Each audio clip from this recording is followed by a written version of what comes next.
J'avais en tête qu'au fond, on avait attaqué la rédaction de Charlie Hebdo parce qu'ils avaient caricaturé le prophète. Donc, d'une certaine manière, ils le méritaient. On tue des policiers, bah, c'est leur métier. Et puis, les Juifs, ça a toujours été comme ça. La République, elle est là, disiez-vous. C'était au lendemain de Charlie Hebdo et de l'hypercacher. Il y a eu ensuite le Bataclan. Il y a eu ensuite Nice, Samuel Paty, Dominique Bernard et tant d'autres attaques qu'on ne peut même pas les nommer. Vous disiez, la République, elle est là. Est-ce qu'elle est encore là aujourd'hui? C'est la seule réponse possible, Apolline de Malherbe.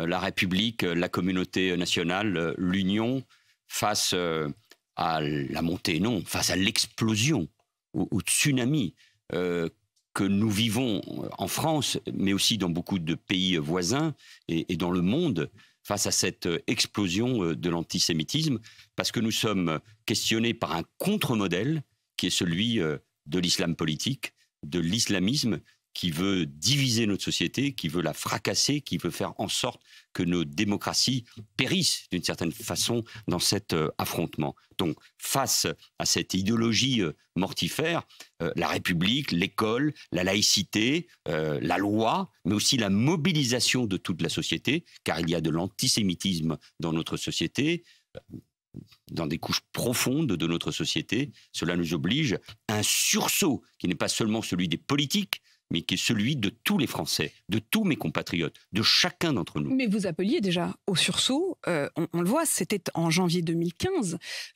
Encore une fois, depuis, il y a eu de nombreux attentats. La République, vous avez beau dire qu'elle est là, elle n'a pas su se ressaisir. C'est la République, la nation, l'ensemble de la communauté nationale qui sont confrontés en effet à ce défi. Vous avez raison de souligner que pendant des années, on n'a pas voulu affronter le problème.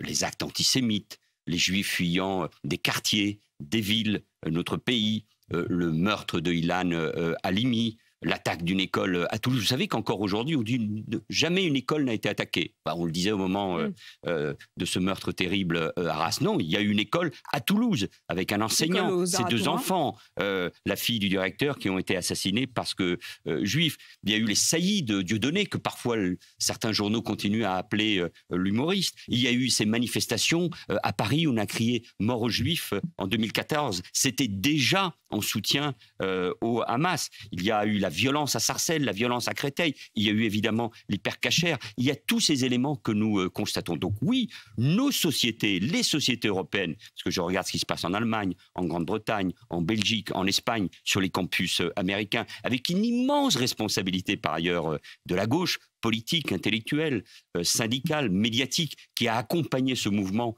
par haine d'Israël. Donc oui, il faut se ressaisir. Ce n'est pas que la question des politiques. Les gouvernements, sous les présidences de Nicolas Sarkozy, de François Hollande ou d'Emmanuel Macron, agissent avec détermination. Mais c'est quelque chose de plus profond. Et l'antisémitisme annonce tous les malheurs du monde. Parce que, vous voyez, il y a souvent l'idée au fond... C'est pas le problème des Juifs, c'est ça que vous voulez dire? Et voilà. Et voilà, moi en 2015, au moment où je prononce ce discours, j'avais en tête qu'au fond, on avait attaqué la rédaction de Charlie Hebdo parce qu'ils avaient caricaturé le prophète. Donc, d'une certaine manière, ils le méritaient. On tue des policiers, bah, c'est leur métier. Et puis, les Juifs, ça a toujours été comme ça. Je mets évidemment des guillemets. Et puis, quand il y a eu le Bataclan, quand il y a eu la terrasse de Paris, quand il y a eu Nice, on s'est rendu compte que c'était nous qu'on attaquait. C'était notre modèle, notre civilisation, notre culture, notre manière d'être. J'étais en Israël il y a quelques semaines et j'ai rencontré des victimes, des proches des victimes, de ceux qu'on a tués dans les kibboutz, mais aussi dans ces rêves partis. Et ces jeunes Israéliens, et aussi ces jeunes compatriotes, parce qu'on est à 40 Français tués, hein, 40 Français aujourd'hui. C'est le bilan qui est le tout dernier bilan, 40 Français tués dans les attaques en Israël. J'ai le sentiment parfois qu'en France, on ne s'en rend pas compte. Ce ne sont pas des moitiés de Français, ce sont nos compatriotes. J'ai rencontré une famille dont un fils volontaire est mort en héros, les armes à la main. C'est un Français, donc il faut qu'on s'en préoccupe. Nous y reviendrons peut-être. Mais ces jeunes, le mot, et vous l'avez tous utilisé aussi sur cette antenne, évoquait le Bataclan. C'est-à-dire qu'au fond, le terrorisme islamiste, que ce soit celui du Hamas ou celui de Daesh, nous attaque. Évidemment, les premières victimes sont souvent les Juifs. On s'attaque d'abord aux Juifs, avec ces complicités que j'évoquais. Mais c'est notre civilisation, notre démocratie, notre manière d'être. Le Hamas, comme Daesh, est l'Occident, les Juifs, les chrétiens, s'attaquent aux femmes, s'attaquent aux homosexuels. À Gaza, on poursuit les homosexuels qui sont obligés de se réfugier à Tel Aviv. Donc, c'est une attaque frontale contre ce que nous sommes. C'est pour ça que je demande, j'en appelle, parce que cela fait 20 ans que j'alerte. Parce que l'histoire, malheureusement, je dis bien malheureusement, m'a donné raison sur la montée de l'islamisme dans les quartiers, sur la montée de l'antisémitisme, sur cette gauche qui s'est fourvoyée dans ce pacte faustien, diabolique avec l'islam politique. Parce que j'ai eu raison, je considère que mon devoir, modestement, et je le fais ici devant vous, c'est d'appeler à la mobilisation de la société. Nous ne vivons pas une séquence, nous ne vivons pas un moment politique qui sera effacé demain par le retour des punaises dans nos lits ou par la nouvelle tempête. Nous vivons un moment grave. Nous avons eu des émeutes au mois de juin qui ont marqué la haine de la France.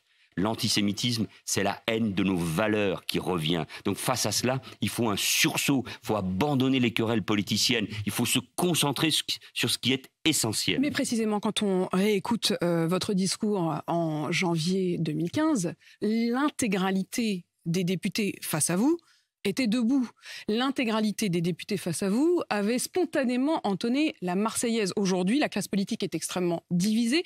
Vous considérez-vous, issu au départ des rangs du Parti socialiste, que la gauche aujourd'hui a fait un pacte faustien? Ça veut dire quoi, ça? Le pacte faustien ou le pacte diabolique, c'est d'avoir cru, je pense évidemment à la France insoumise, qu'une alliance était possible avec l'islam politique, au nom du fait que tous les musulmans formeraient une seule communauté et seraient les nouveaux damnés de la terre, le nouveau prolétariat, les nouveaux ouvriers, qui, comme victimes, auraient toujours raison. Donc à partir de le moment, on excuse tout. À l'époque, déjà, on disait qu'on n'était pas Charlie de ce côté-là de la gauche. Et aujourd'hui, on est quand même, d'une manière ou d'une autre, avec le Hamas. Et on flirte, parce que je veux être modéré ce matin, et on flirte en permanence avec l'antisémitisme. Quand M. Mélenchon balance un tweet dans lequel, pardon de le dire ici à votre antenne, non, allez-y. En se trompant, il évoque au fond le propriétaire de BFM et de Libération, se trompant d'ailleurs sur ce dernier, il marque qui minimiserait le chiffre des manifestants. Je vais préciser exactement de quoi il s'agit. Jean-Luc Mélenchon, après la manifestation de samedi, a estimé que les journalistes de Libération et de BFM TV mentiraient sur les chiffres de cette manifestation, que nous serions donc manipulables, c'est déjà une injure, et par qui? Un juif, sans dire qu'il est juif, mais c'est évidemment à cela qu'il fait référence. Notre propriétaire étant Patrick Drahi, ça n'est d'ailleurs plus le propriétaire de Libération, qui met les deux dans le même sac. Pour vous, c'est de l'antisémitisme. Bien sûr, et il met une cible dans le dos. Au fond, vous savez, l'antisionisme, c'est-à-dire la haine d'Israël, n'est que la forme bien élevée, bien pensante pour un certain nombre de gens, pour dire qu'ils sont tout simplement antisémites. Quand vous avez une gauche, notamment sur les campus américains, ça nous éloigne de la France. Pas tellement, qui explique que le Hamas est une organisation de gauche parce qu'anticapitaliste. Enfin, c'est effrayant. On est en train de justifier, on est en train de donner des arguments, en plus avec la rapidité de la diffusion de ces arguments à travers les réseaux sociaux, qui malheureusement ont un impact profond dans nos sociétés. Vous appelez à un sursaut sur le plan pénal, sur le plan éducatif, mais aussi sur le plan politique. Avant d'en venir là, quand même, une question sur votre relation avec Jean-Luc Mélenchon. Vous dites qu'ils ont fait un pacte faustien. Lui, Jean-Luc Mélenchon, a considéré que c'était vous le traître, en quelque sorte. Il vous a d'ailleurs ouvertement traité de fasciste, peut-être même en privé de nazi. C'est ce qu'avait rapporté à l'époque un certain nombre de journalistes. Est-ce qu'effectivement, c'est cette gauche irréconciliable dont vous parliez à l'époque? Mais j'avais malheureusement raison en 2015-2016 quand j'ai évoqué les deux gauches irréconciliables. Il ne vous en donne pas tort aujourd'hui, puisqu'il montre bien que vous êtes irréconciliable. Oui, nous le sommes, mais pas pour des petites raisons, pas pour des raisons électorales. Non, parce qu'il y a des questions fondamentales. Si je me suis engagé dans le combat contre l'antisémitisme, c'est parce que je considère que c'est une question aussi importante que celle que la France a vécue à la fin du XIXe siècle avec l'affaire Dreyfus, où d'ailleurs la gauche était aussi divisée. Et à l'époque, pardon de faire un peu d'histoire, Zola, Blum, Clémenceau, Lazare et bien d'autres, Jaurès ne s'était pas trompé, parce qu'il y a un moment où l'humanité est plus importante que le reste. Et en refusant de dire que le Hamas est une organisation terroriste, en se jetant tout de suite sur de fausses informations concernant Israël au moment du fameux bombardement de l'hôpital de Gaza. Accusant immédiatement Israël d'être responsable d'une attaque ciblée sur l'hôpital de Gaza qui aurait fait des centaines de morts. Il s'agissait en fait d'une roquette venue de la Palestine. Venue du djihad islamique. En manifestant depuis des années avec l'extrême droite, l'extrême gauche, les islamistes, dans des manifestations, on hurle la haine des Juifs. On hurle la haine des Juifs avec les islamistes. Parce que peut-être on cherche ou le chaos dans le pays, ou parce que tout simplement on cherche un électorat musulman dans les quartiers populaires, en disant ça haine aussi de la police. Ça a été le cas il y a quelques mois. Jean-Luc Mélenchon et la France insoumise sont sortis, de mon point de vue, du cadre républicain. C'est pour ça que j'ai toujours appelé, j'appelle encore, à un cordon sanitaire autour de la France insoumise. Il ne peut pas y avoir d'accord avec la France insoumise parce qu'ils ont touché à quelque chose d'essentiel qui est l'humanité. Quand on s'attaque aux Juifs, on s'attaque à la France. Et quand on s'attaque aux Juifs, ce sont tous les malheurs, je le répète, du monde qui viennent après.